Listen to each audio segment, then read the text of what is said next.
Okay, the last video, 1971, light ruby red, SL70. Again, fully restored, exactly as the others. I know I didn't do a lot of talking in the Aquarius blue one. I did a little more talking in the summer yellow one. This, out of all the body kits, was the hardest to get. And have all the pieces match. And that's because this is a candy.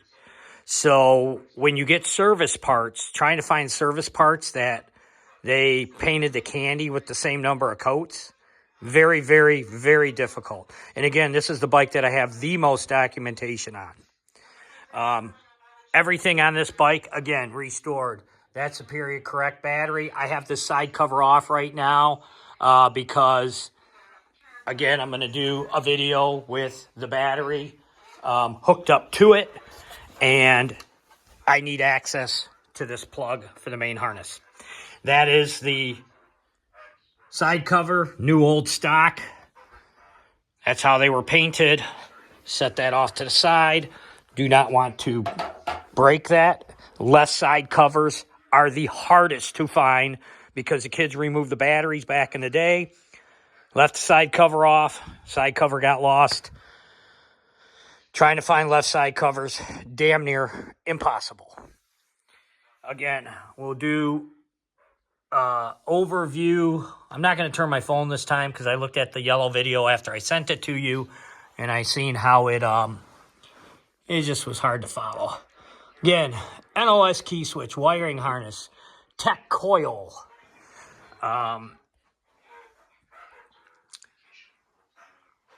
down the list. That's an undershot of the fender. Honda factory painted parts. They did not spend a lot of time on painting the bottom sides. Again, all my bikes have these fork braces made by K&W. This again here is how you tell this was a candy color. Little extra buildup of the candy. It's a little bit darker right there. That was, and you could see it even around the gas tank edges, you know. That was like a big telltale sign for me. I had been doing body kits on these SLs for 35 years before I acquired this kit. And again, I just never knew that about them.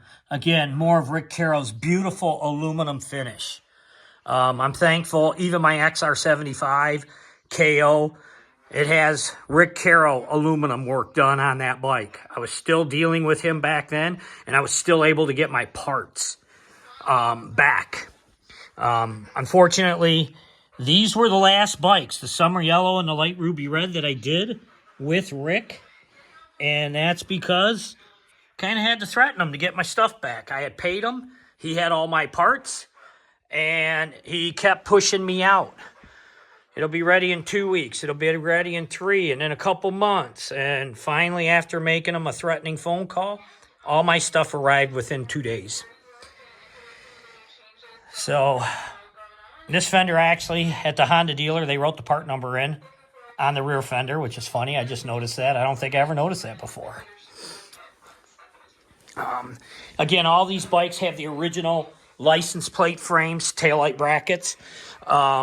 I spent a lot of time just trying to get these little rubber bump stops. You know, you'll see a lot of bikes out there. They'll have a re-chrome license plate frame, but they don't have those correct rubber bump stops that would have came with them. All of the rear shocks. The Aquarius Blue bike, I believe, has NOS shocks. These were the first generation rear shock that came on the SL70s. They're aluminum bodied up top and down low. The Aquarius Blue bike has a set of NOS rear shocks. And so we're going to go on to another video here.